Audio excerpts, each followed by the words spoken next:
Don's Manufactory, doing the scuff and buff on the side of it. This portion, from here back is sanded with, well, actually this whole side of the car has been sanded with 1500. I start by hand with 1500. Then I move to 2500. And then I use my DA with 3000 grit just to go over the top of it to make it very uniform. And that has worked very well.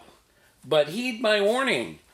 Every now and then I get a bad piece of sandpaper or a bad disc, and there'll be a grain of some other grit in there that leaves scratches in the surface.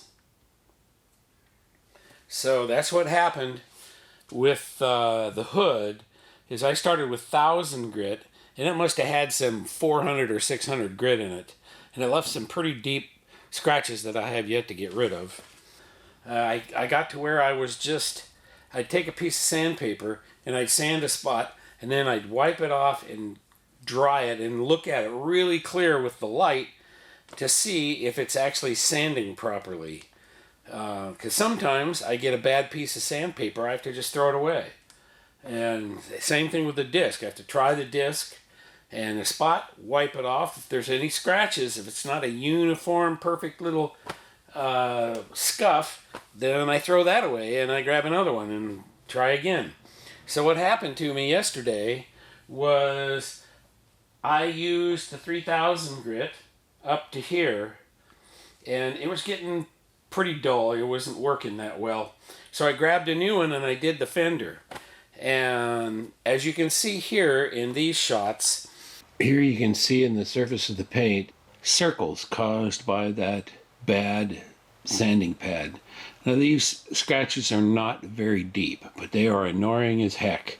So I either have to go back and sand it by hand with 3000 grit, or just buff extra long. If I do buff and buff and buff, as I did up here, you can see that I got most of the scratches gone, and I just need to do some more buffing. And you can't see it even when the grit is so fine at 3000.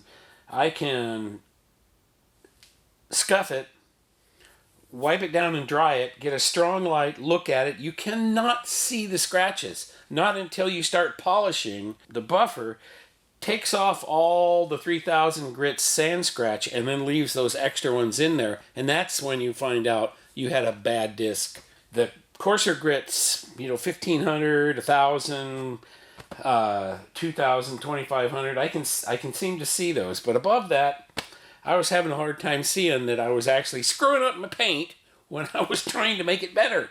The rest of this video, it's just going to start back where I left off, essentially. So we'll be picking up from the last video and taking it up to this very day while I'm doing the polish on the car. Okay, so let's get to the video.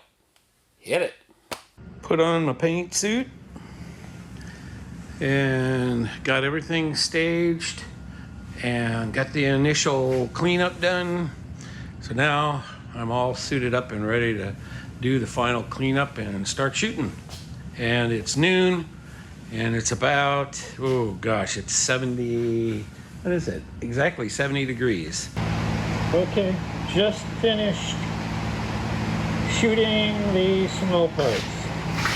They really look good. Now today, I waited till the temperature was going down instead of up. So it started at 80 degrees. And I was using the 75 degree activator with the 90 degree the thinner, and then I continued to use that same setup all the way through till now when it's about 70 degrees coming in through the door. Consequently, all of this stuff looks just beautiful, beautiful, beautiful. You know, we'll have to hit some nibs and stuff. But as for the rest of it, I don't think these parts will even need to be cut and buffed. They just look really good. You liking the crunchy feet? Yeah, I think they got some dirt in the scoop. Oh well. Well, out here, all these parts have been baking in the sun for, 2 weeks now.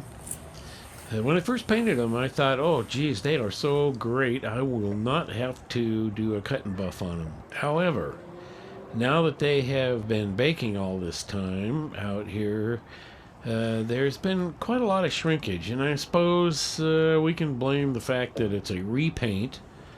You know, repaint over green paint, so there's a lot of shrinkage going on. So now they're not all that glossy.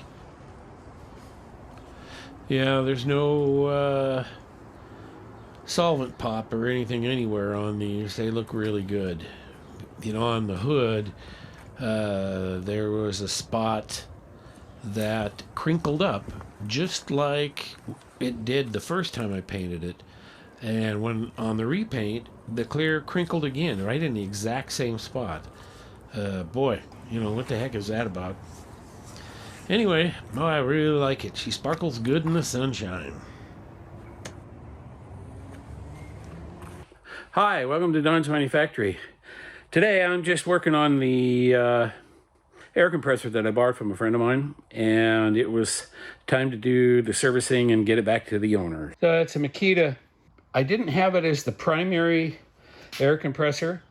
I was using my Craftsman over here as my primary, but I added extra tankage out of a propane bottle, and that helped. This between these two, plenty of air. So I changed the oil, cleaned the filter, and now I'm just sort of cleaning it up. I'll get it back to him today. Okay, she's all serviced up and cleaned up. The bearings and the wheels are kind of iffy, but I took them apart and serviced them anyway and greased them up and fixed the seals and everything, so they actually work pretty good. Yeah, so while I'm servicing my friend's compressor, I'm using my compressor, which in the process blows a breaker. And now my compressor's down, and that's how close I came, that close right there, to having it fail while I was painting the car. I mean, just a few cycles away. Holy cow. Yep, there she is. I'm doing a leak down test. Some of the fittings, you know, these are copper pipes here. They have to be copper because everything expands and contracts and moves around.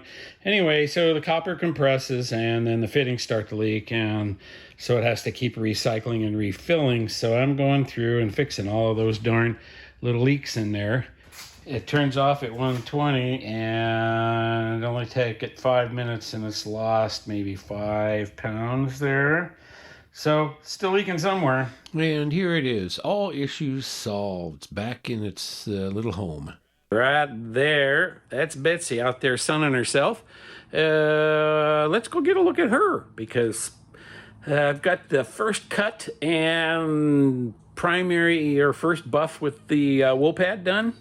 Not on the whole car, just on the upper surfaces. Well, actually, I still have the deck lid to do.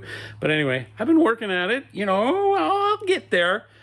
Let's see, what is this? This is July 3rd. Happy 4th of July, everyone. Still see the swirl marks. But looks pretty good.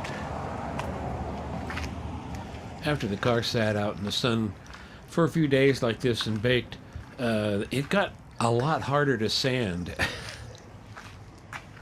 Okay, changed my modus operandi just a little bit. You know, I'm still getting those little marks, see, little divots there. They're like fish eyes in the paint, but I'm just leaving them whatever. I start with 1500 because the 1000 grit, as witnessed over here, leaves scratches. See the scratches like right there that are too deep.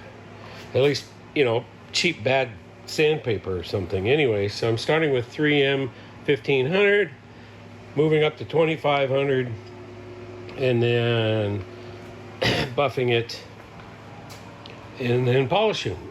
And it looks pretty good.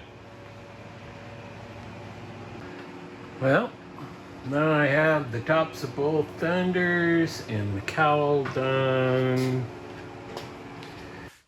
Well, got the first buff done after sanding. So the cut is done, and now I'm just buffing. So the top is done and the sail panels. Yay! Did the polish on the deck lid and the rear tail light. And I polished the roof. I had it buffed before, but now it's polished. And same with the hood. It's now had a first stage polish on it. Looks pretty good, I think. Okay, that's it for tonight.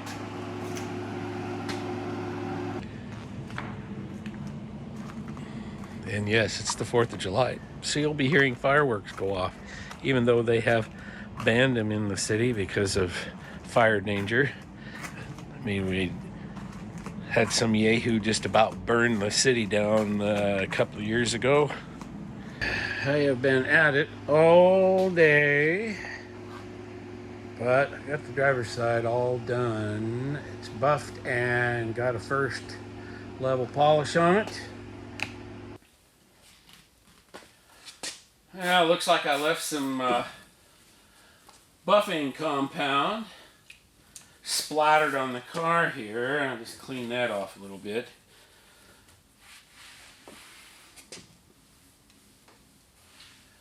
Betsy's looking pretty good. She's got some flaws though, as you can see.